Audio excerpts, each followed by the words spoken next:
This is my driver's license, and this is my note card. Can you all please say your name and age? I'm Emma. Oh, sorry. I'm Summer and I'm 18. I'm Mackenzie and I'm 18. I'm Maddie and I'm 19. I'm Rosalind and I'm 19. Cool. The relationship between soft drink consumption and body weight is so strong that researchers calculate for each additional soda consumed, the risk of obesity increases 1.6 times, according to academic author Marianne Castle. Today, I want to explain to you all why there should be a national ban on restaurants serving soft drinks over 16 ounces. By jumping on board with this, we can make America healthier and also influence the generations to come.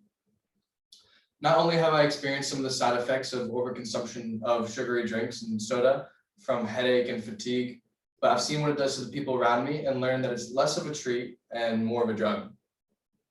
Today, I'm going to talk about three main points. That's the problem, the solution, and a future if we tend to ignore these warnings.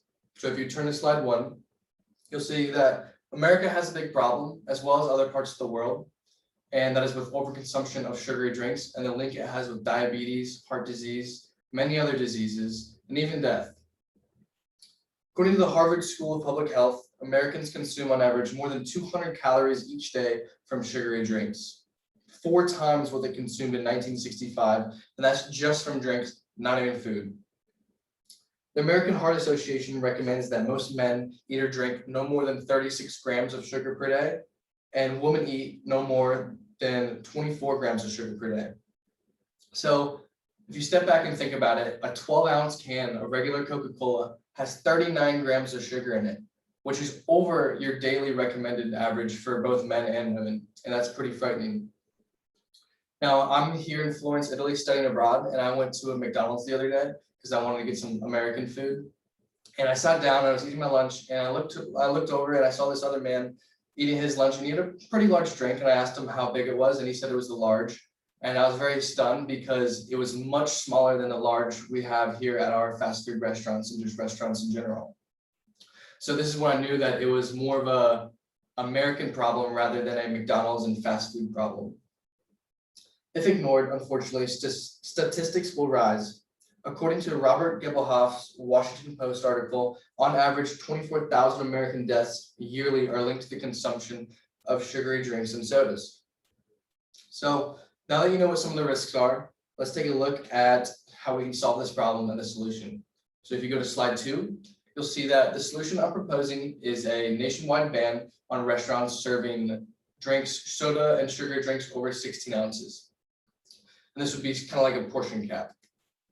So, in fact, one of New York City's previous mayors, Michael Bloomberg, actually proposed this in 2012 and 2013. And he wanted to have a ban, just like I'm saying, for the city of New York that has over 8 million people in it to stop restaurants from serving drinks that are over 16 ounces. Kyle Brownwell, a professor in the Department of Health at Yale University, thinks shrinking soda servings down from the current default container size of 20 ounces to a more human-sized 16 ounces would still leave consumers feeling satisfied, even though they would end up drinking less soda. Now, I know you guys are thinking, isn't this unconstitutional, or is this right to be able to kind of restrict us from being able to buy what we want to buy at a restaurant? And I get that. American Beverage Association attorney Richard Breeze referred to this idea as a breathtaking example of agency overreach. But in all honesty, you can still drink any of the drinks that you would normally get, just not a 30-ounce Coke from McDonald's. It would be cut down to 16 ounces. And this would overall help your health. And it would be a portion cap, so we wouldn't be taking anything away. But if ignored, we might continue to spiral into more unhealthy eating and drinking habits. So if you go to slide 3, you'll see that now this is let's try to visualize a world with less sugar. If implemented, we can cut down some of these statistics, such as type 2 diabetes in America. 11% of America has type 2 diabetes, and we can maybe cut this down from 11% to maybe below 10%. And we can lower the new cases per year of type 2 diabetes in America from 1.5 million to below 1 million. However, if we tend to ignore these problems, we might be looking at 10 to 20 years and think to ourselves that we should probably done ourselves a favor and made a beneficial decision to cut back.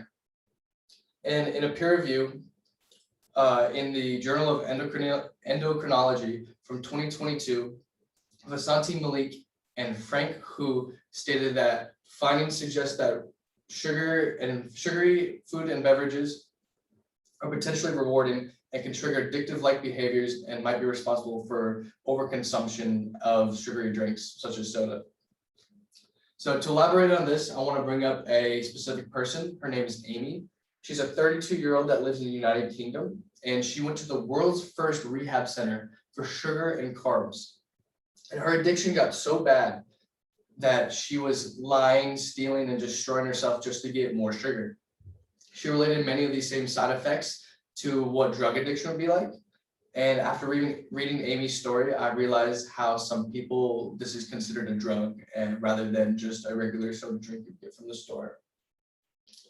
So to wrap this up, I want to reinstate the importance.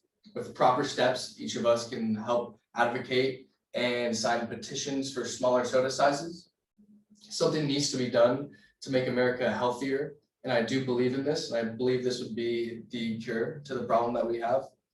And I want to leave you guys with this statistic. On average, we Americans consume 68 pounds of sugar each year. And the leading cause of that is soda. Thank you all.